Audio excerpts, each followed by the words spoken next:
in terms of welcoming everyone to the video, I am Erin Rose, and I'm the Light Witch, and I met Jill Pierce through a work connection, but been connected with Jill ever since then. And it kind of came to me that I really wanted to interview Jill and educate people about clairvoyancy, because Jill is not only clairvoyant, but you read tarot, you're well versed in astrology and the planets, all our birth charts, you read people's birth charts. But I also love what I was saying was where you've come from in terms of what you've worked in marketing, and you've been boss babe, and now you're in Brunswick Heads near Byron Bay working just as astrologer, tarot, psychic. So I just want you to just share a little bit more about that past, where you've come from, and what you do today. Well, it's nice to meet everybody out there in Cyberland, and hope you're doing well in lockdown. My Erin, who's a champion. I guess really a lot of us are all different. Some of us learn our skills, we try and hone our skills, or some of us just get landed into the planet again to do it again and again. So it can be quite familiar. So I pretty much started reading at 15 because my mother was a professional reader in Sydney. It didn't mean that I agreed with her. I'd be hanging over her shoulder going, oh, I don't think so. I felt quite familiar once I landed in the right place type situation. But I had a corporate career in travel, tourism and training staff as well for 26 years, but then finally came back into this industry 17 years ago. So been around all over the place in the Mind, Body, Spirit festivals and phone lines and what have you. But most of all, I love to be able to communicate directly with everyone and try to help my clients as well advance themselves, such as yourself, Erin, or pass on knowledge I've learned from mentors as well over the years. So it's a whole big can of worms, the whole psychic industry, but there's certain specific things that some of us specialize in. So we're just going to try to help you girls understand, what am I? What's going on? Am I insane in the membrane? No, you're not. You're probably just clairvoyant and you don't know how to deal with it. So we're going to, Erin is clairvoyant as well, aren't you, darling? Well, apparently, yeah. Yeah, I've always questioned that within myself. And I remember I was telling you the story about rocking up to my mentor's house, and she was 84 at the time, and I was asking her, I was getting, because I'm a Leo, so I get a little bit jealous too, and I was getting a little bit jealous because I was like, they're clairvoyant, and like, why can't I have that gift? And it was just because I was just so new to learning about myself and who am I, and I guess coming 10 years later now to me today, being more confident in what gifts I have. But also when I did a reading with you, Jill, and you shared with me my astrology chart and also read cards for me, it gave me a better understanding of who I am and sometimes why I do things and my personality traits, which just helped me understand myself next level. But I also know that you're launching your mentorship program as well. Yes, so we'll be hopefully around November, which will just be one-on-one, because every single one of you is different. Everyone is coming at a different time and space. So I prefer to let you know what you can do and then boost it up. So, for example, if you just are not a person that's interested in numbers, well, we're not going to spend a great deal of time doing numerology because you'll just get confused. But if you're able to see pictures, clairvoyancy, if you're able to smell things with clairsentience, if you're able to enhance what you've got, that's the best thing. Like, some of us can't bake cakes, all right? Okay, we buy them from the shop, and other people can make like things that are just insane. So there's a spot for all of us within the metaphysical industry. So that's so true. That's the aim of the game. I really love that approach as well, because I love that too, and I kind of do this with my mentorship programs and healing sessions, that everything is approached uniquely and individually, because what I do is not necessarily going to work for you. You know, it's the same with diets, and you do one diet, but that doesn't work for that person because they don't have those symptoms or those, you know, ways that they need to eat certain ways. So it's approaching them individually and uniquely, right? Yeah, for sure, absolutely. And the diets are another thing we can look at one day, but not today. But it is important to know that if you've got it, you shouldn't hide it. You know, you should embrace what you've got. Don't hide in the shadows, because it's like, you know, we should be basking in the sun. Days gone by, we would be in the great houses of the royal families advising. Well, you know, now we get to do it to everybody, and who feeds us and so forth. So let's bring it on. Yeah, I love that, because I have a lot of women say to me in the groups that I run that oh, I feel a little bit silly saying this, and I don't want to seem woo-woo. And I love that we can now create spaces and we start to share this information so people can not feel so silly. Exactly, because you can't talk to everybody about what we do. There's still a lot of old stigma and tradition, and even though we are now in the age of Aquarius, and somebody has their ascendant as Aquarius, I do, yes. So do I, but that's cool. But we're looking to the future, looking to further our capacity. Like, let's get telepathic, girls. Let's do it, and boys. You know, like we are advancing. The more you learn, the more you acknowledge, the more you're using your guides to say, "Come on, show me." You're going to get it. You're going to get the whole newsreel. Yep. Well, that's exciting. I want to really dive into the clairs. You were saying there's 4 main ones. Are you able to tell us what they are and go into a little bit about each one of those? Yeah, not a problem. Well, the easiest, as I mentioned, the most common one is clairvoyance, which in French means clear vision. So you're literally seeing pictures. You know, I'm showing this, I'm showing that, I'm seeing Chris Hemsworth. No, you know, like you get shown an image, and also quite often they can show you with clairvoyance and through another tool. Now, whether that be a tea leaf reading or whether it be the tarot, you can see a million different predictions in one picture in the tarot on occasion. You know, that would jump out at you, something along these lines. So they use multiple different methods of getting the image to you however they can. You might, you know, get stuck watching one TV program that's got some ridiculous ad about a fluffy cat, and then the next thing you know, your friend gets a fluffy cat and gives it to you. So they'll use whatever method they can to show you the newsreel, the pictures that you're supposed to see. And predominantly that's what it is. It's like it can be something that, again, you would look in your chart to see if you are predispositioned to that particular gift. As some people they maybe call themselves more of an empath, but I would say clairsentience, when you're feeling something. So you might have some friend who can name a perfume on another person but not be there, or taste something when spirit is around. I've got a man that smokes a pipe near me. These sort of the senses, tasting, you know, I can taste somebody eating chocolate, you know, that you're speaking to your, you know, a grandma who was a chocoholic. These sort of things can also come in, need to be identified. You know, we have taste, smell, sniff, and also feel, you know, when you can feel it in your system. So you should acknowledge it if you feel. That is clairsentience, feeling, touching, sniffing. It's really quite kind of, it's not so common, but you kind of can be doing it when you're in a reading with somebody unconsciously as well. So not always so easily identifiable. Of course, the clairaudience is quite a strong one, particularly with me. As I was mentioning to Erin, sometimes I can be hearing jazz music, country and Western music, and I'm like, I think it's out of my mind.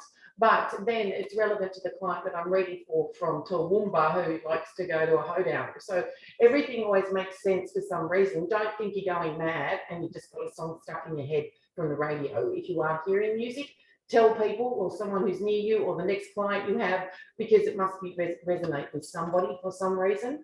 But also when you are reading too, or you can hear the ocean. You know, I can hear black cockatoos screeching. I can hear possums fighting in your new roof of the new home, this sort of thing as well. So don't always make sure that you give out that information if you do get that as well, because it's something that it's not like someone's whispering in your ear. It's actually you like literally bang, being there and hearing it. Scratchy, scratchy, that kind of thing. It's giving me goosebumps, just the thought of that possibility and bringing to life that we aren't just here, that, you know, we're infinite kind of beings. And it starts to, that concept starts to make more sense to me when I hear that. Well, look, I almost say to people, you girls might be too young to know, but sometimes we get to movies with 3D glasses on. Wow! And we see everything else, you know, like Avatar 1,000 years ago. But it's almost like you need to put your 3D glasses on to see the other dimension and what's going on and have faith in it, that it does exist. All you need is a pair of red and red and blue glasses to change your dimension. So these other gifts are coming through in the 3D, so to speak. The last biggest, or not the last one, there's a lot of the clairs, but the claircognizance is a very strong one, and it's also like people can misunderstand it for being your personality. So, for example, if you had more degrees of Leo in your chart, Erin, you could be quite strong-willed getting some of your points across. You might write meow, scratch. But with Claire, it's a similar thing with this one. You know you're right. You know what you're hearing. You know what they're showing you. They ask you a yes and no question. You're like, no.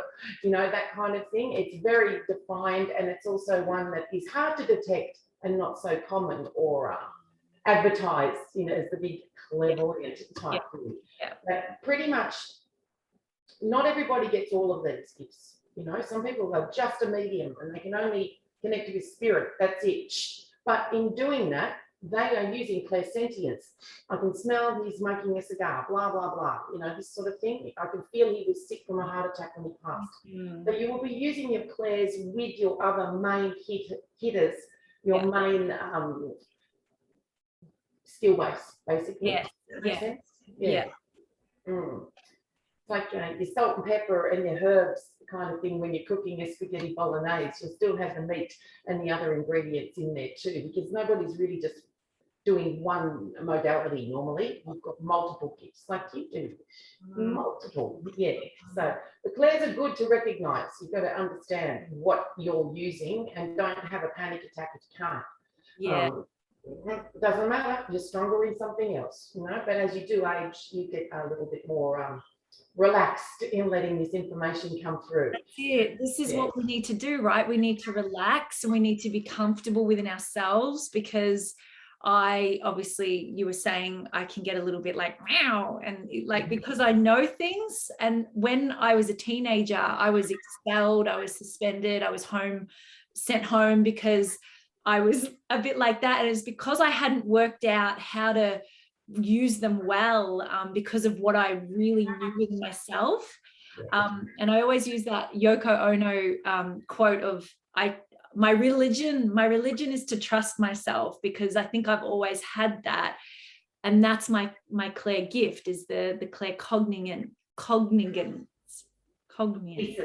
Yeah, exactly. That is. And it will continue to grow, you know, without a doubt, as you're using your other gifts and modalities, whether you're using astrology, numerology, the tarot, it will come through like this, like the herbs and spices. It will come through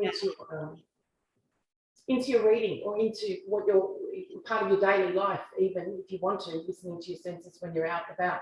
But it takes time. So don't panic if you don't pass the online test straight away. There is no online test. Just embrace it and enjoy it. You know, enjoy being able to connect with your guides and your spirit connection. You know, your newsreel is showing you pictures. It should make sense. Deja vu's happen this way as well sometimes. So how do we so for those who are just kind of going, oh, they kind of maybe are, but I don't really know, like how could they start knowing themselves more so they can identify which one they might be or which gifts they might be tuning into at certain times? Well, everybody's a little bit different, you know, like some of us are high tech and others of us aren't, and so forth. But I would say perhaps gently reading for yourself with the tarot. You pay attention to what jumps out of your cards. Get a scribble pad, jot it down, and then see if what you saw was correct. Pay attention to what they show you. How can I say? I'll give you an example. I had a dream that I moved into a house that had a dishwasher and a swimming pool. Okay, obviously I'm an easy to please lady, all right? Anyway, blah, blah. 2 months later, my property in Ballina was being sold and I needed to find a new home. I saw this ad for this place come up. 2 minutes later, I rang it. It popped up in front of me, walked in. I've got a dishwasher and a pool, okay? I've got a lot of spiders and stuff too, right? And a mouse that lives under the oven. But they showed me that specific view and I walked in and said, yes, please, I'll take it. Thank you. So it's like you've got to pay attention to these images you get shown as opposed to your dreams. Yes. Dreaming dreams. You know, like, oh, yeah, I'm going to have a massive mansion with a pool. No. All right. So you've got to pay attention to the actual image, not enhance it with your own delights, if that makes sense. Yeah.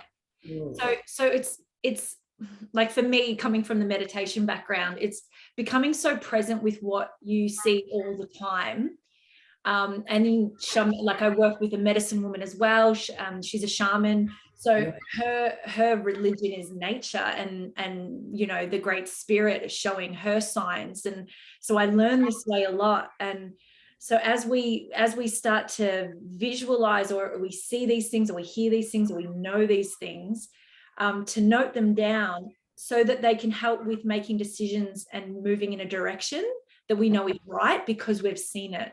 Yeah, absolutely. And it will increase. So the more you feed it, the more they'll give you. But you've got to have faith in yourself. Like I say, similar to what you said, you've got to trust yourself and be your own best friend. You know, and if you're being shown something and you're like a Leo and you're like, well, I've been shown that for a reason, I know it's right. And you be confident in it and they'll give you more and more. So yeah, pay attention. And you don't have to always write it down. Of course, some of you've got photographic memories and so forth, but they'll be significant when they unfold for you. It's good. You can do it. It's there. And we've got a whole lot of stuff in our heads that we don't even touch. I think we use about this much of our brains apparently. Yeah. But the third eye is there to wake you up and get cracking, you know. And so, yeah, let's get some mascara on it and get it working, girlfriend. Hey? Yeah, that's where it's all coming from, right in here. Yeah. Amazing. And that's connected to our pineal gland. And I know there's a really great practice that I teach in my mentorship program, which is the candle gazing. It's called Tratika.